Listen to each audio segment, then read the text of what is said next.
Bom dia, Bezinha. Muito bem. Tudo bem? Vamos lá. Então,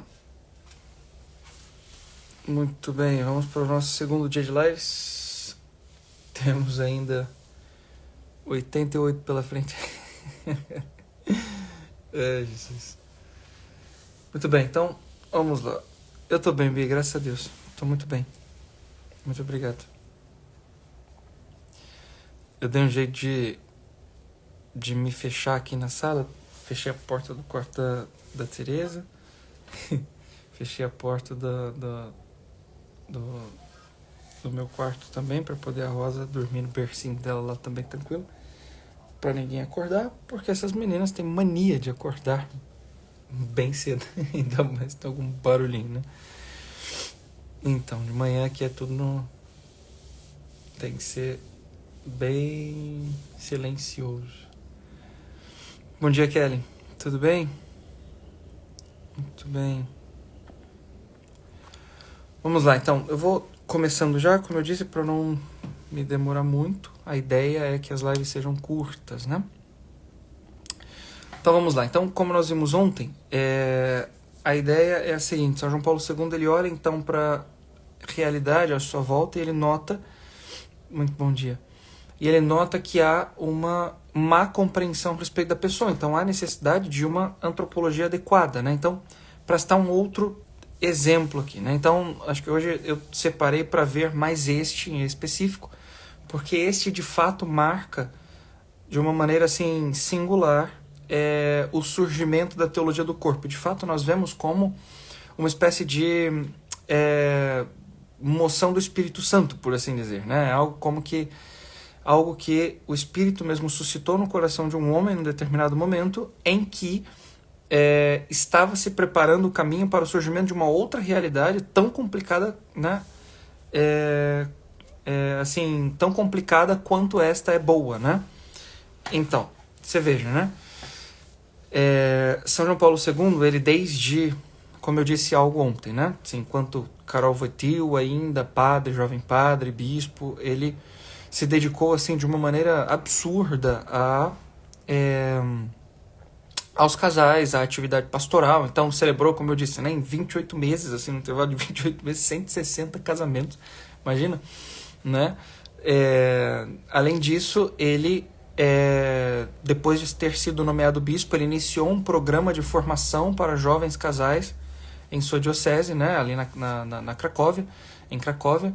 Começou a trabalhar para formar os noivos, né? Então ele preparou um curso de noivos todo especial, sim, que tinha como função em um ano, tá certo, dar uma formação básica para preparar aqueles jovens que formariam uma nova família para formar uma família, do modo como Deus sonha que seja uma família. Então isso veio a se tornar, pouco tempo depois, um instituto de formação, de fato, em que haviam teólogos, filósofos que discutiam diversos temas, haviam médicos, entende? Então, pessoas de diversas áreas, das ciências, inclusive físicas, né, estavam por lá discutindo, de fato, assim, temas importantíssimos concernentes àquilo que é próprio da família, tá certo? Bom dia, Tamiri, seja bem-vinda.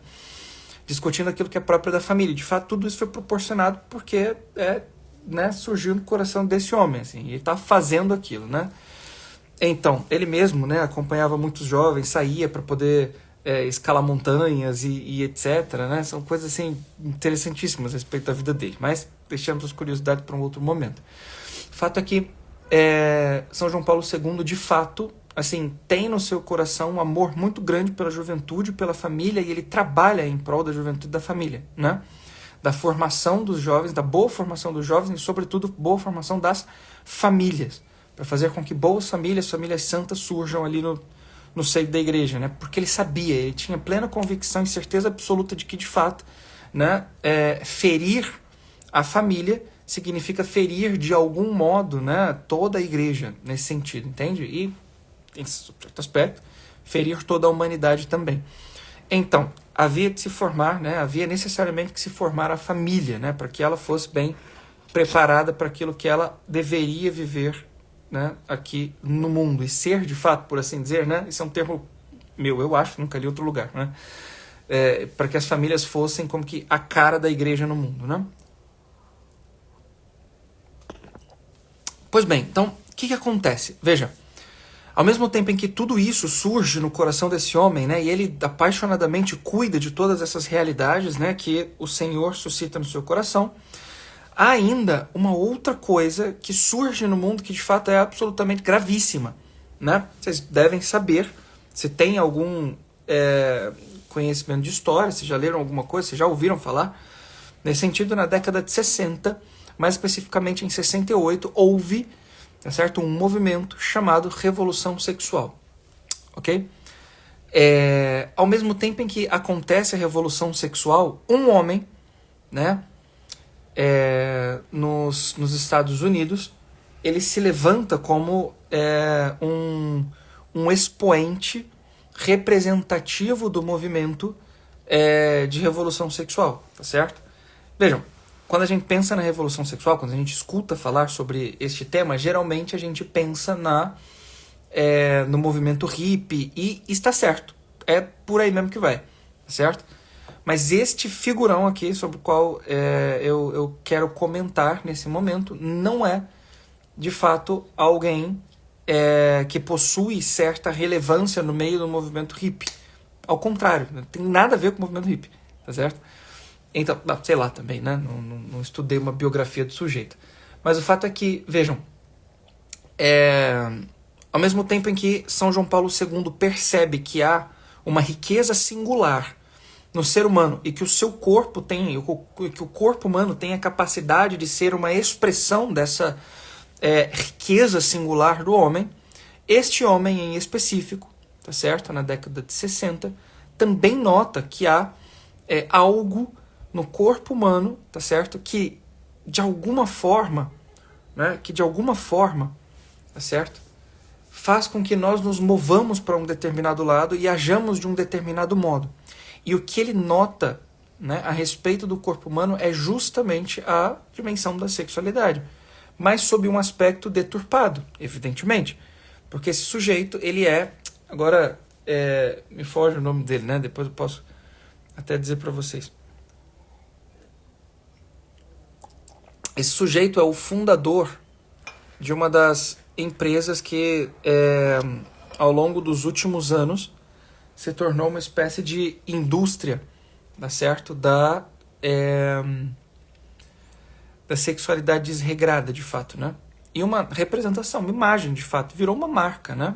Que é a Playboy, né? É muito curioso porque eu me lembro que quando eu era criança, assim, eu ia pro colégio, né? Ia pra escola, e eu me lembro de, assim, cadernos dos adolescentes, ainda crianças, na verdade, né? Assim, entre 10, 11, 12 anos, 13 anos, crianças, né? Então, ainda antes da adolescência propriamente dita, tendo cadernos, assim, da Playboy e tal, mochilas, isso se tornou, de fato, uma marca. Percebam, isso já na infância, colocado ali pros molequinhos, entende? Como que, né, colocando o termo, fazendo com que este termo fizesse parte do vocabulário próprio daqueles moleques, para que em algum momento eles se apropriassem do que aquilo significa de maneira efetiva, tá certo? Numa espécie de... Vejam, olha só o movimento, né? Muito interessante, porque esse movimento ele já havia sido descrito antes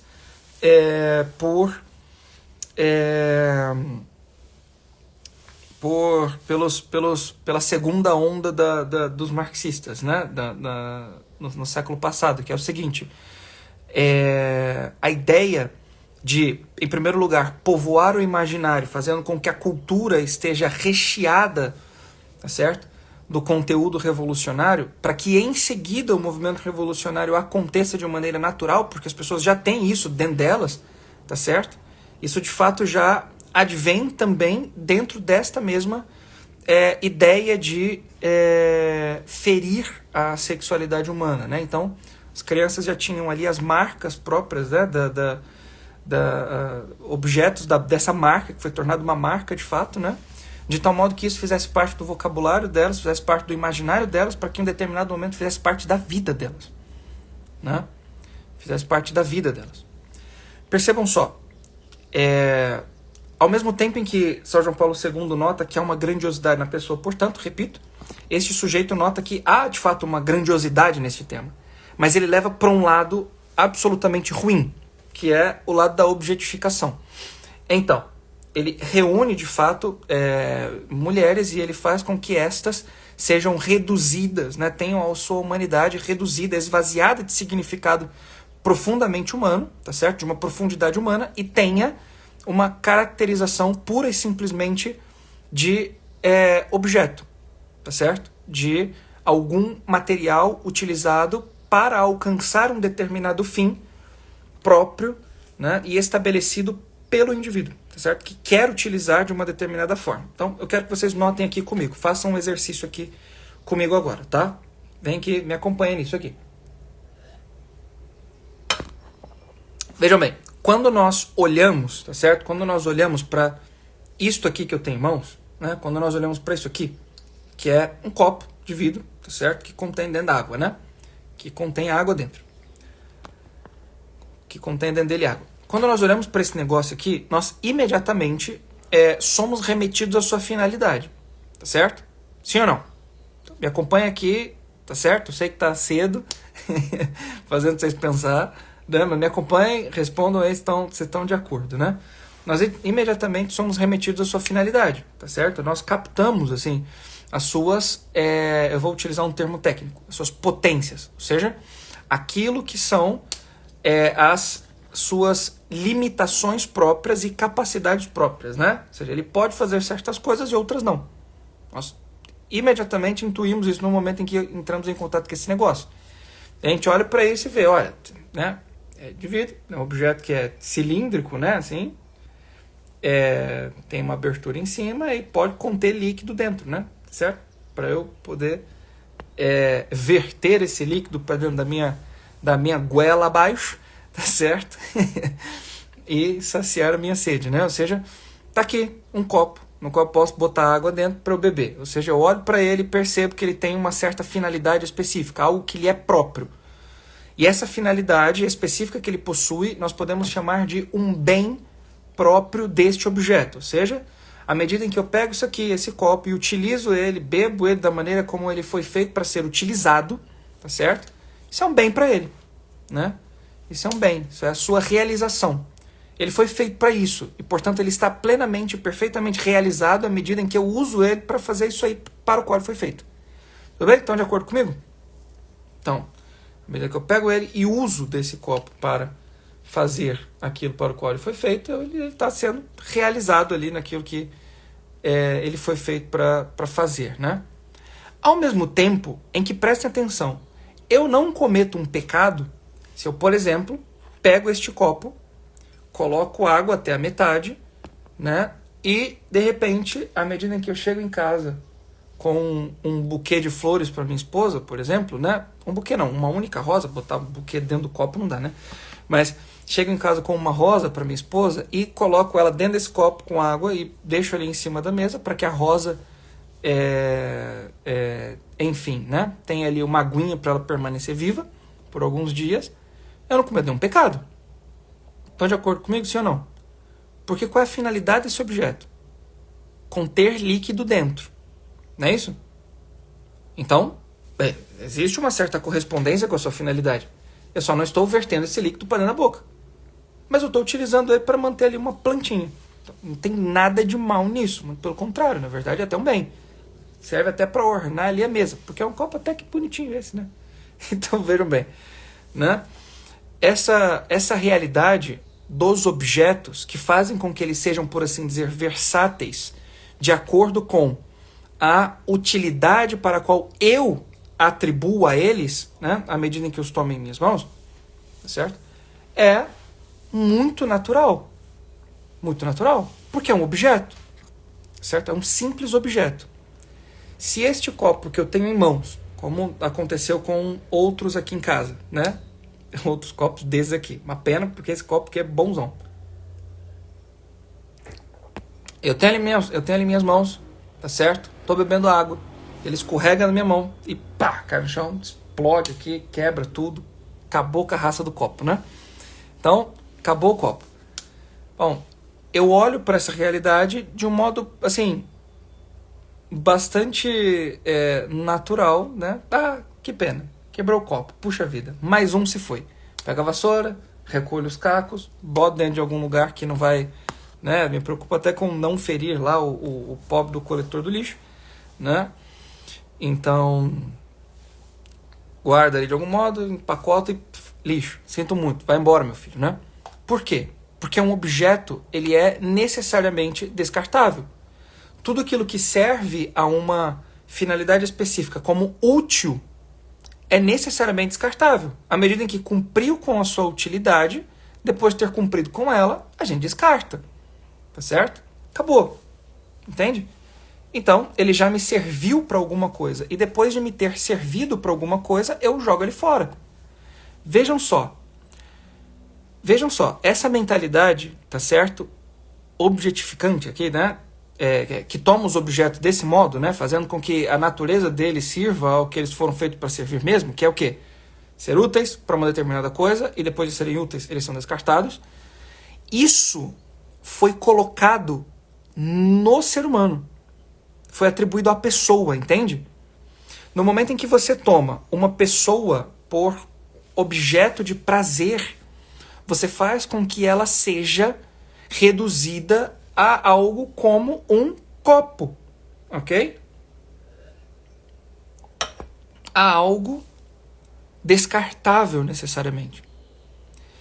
Então, São João Paulo II ele notou então que à medida em que a pessoa ela é esvaziada da sua profundidade e a sua interioridade, a sua dimensão mais profunda, é como que tornada irrelevante, e o seu corpo, tá certo? Que é o imediatamente visível, né? O imediatamente exposto aos outros, é relacionado a algo como um objeto, o ser humano perde, tá certo? O seu sentido profundo, o seu significado profundo, a sua pessoalidade de maneira própria. E nesse sentido, é reduzido a algo útil e descartável. As mulheres que compõem, né, depois do movimento da revolução sexual da década de 60, né, mais especificamente 68, depois da fundação da Playboy, etc., né, são tornadas meros objetos, úteis a uma determinada finalidade, tá certo? E depois descartadas. Os homens também, necessariamente, né? São vistos desse modo. À medida em que a mulher é colocada diante do homem como um objeto descartável, o homem é colocado diante da mulher também como um objeto descartável. Tá certo? Que, depois do prazer, ele joga fora. E, ao mesmo tempo, ele mesmo se joga no lixo depois de ter sido alvo de prazer. Percebe? Então, muito bem. Ora, se quando nós olhamos aqui, né, para a pessoa humana, para o ser humano, o prazer, como tendo sido colocado como a finalidade própria do ser humano, faz com que ele se torne um objeto, qual é então, meu Deus do céu, a finalidade do ser humano? Bom, então eu vou deixar vocês com esta pergunta e amanhã nós retornamos para a próxima live a respeito da teologia do corpo, tá certo? Então, muito bem, hoje eu queria que vocês meditassem um pouco, como eu disse, né, a respeito da objetificação do outro, de fato, né? Então vejam que é muito natural, tá certo, que a gente olhe para essa realidade da objetificação do outro, sempre levando em consideração um pouco mais essa realidade já feia, né, grotesca, nojenta, abjeta, que é a deturpação da dimensão da sexualidade humana, que é tão bonita, no fundo, né, e rebaixando a pessoa a um mero objeto. Mas, de fato, nós precisamos nos lembrar que, por vezes, cotidianamente, nós nos esquecemos de que o outro é uma pessoa, tá certo? Dotada de uma alma espiritual que é infinita, que vai durar mais do que a história inteira, e reduzimos tudo isso à mera materialidade, a uma pequenez, a algo, tá certo? Que possui uma utilidade prática para mim, tá certo? E que eu vou me utilizar dela para alcançar o meu fim. Então, vamos meditar, né? Porque veja, a dimensão abjeta, ela de fato ela existe, mas às vezes nós mesmos fazemos isso, reduzimos as pessoas à nossa volta a um mero objeto, né? Então, pensemos nisso, meditemos um pouco nisso e vejam, até se tocar no coração de vocês, de repente buscar um confessionário, né? Quem sabe? Então, muito bem, muito obrigado. Imagina, Bia, eu que agradeço. Obrigado pela atenção de vocês. Nos vemos amanhã, mais uma vez, às 7 da manhã, neste mesmo canal, nesta mesma hora, tá certo? Por aqui. Então, muito bem. Até amanhã, gente. Fiquem com Deus, um forte abraço e até. Se ficou perguntas, por favor, eu vou abrir uma caixinha nos stories, vocês perguntem e a gente conversa mais por lá, respondo todas as dúvidas, tá bem? Um abração, fiquem com Deus. Até amanhã. Compartilha com todo mundo, curta esse negócio, comenta, bota um foguinho aí nos comentários para esse negócio chegar para todo mundo, tá bom? É isso aí. Um abração. Até mais. Tchau.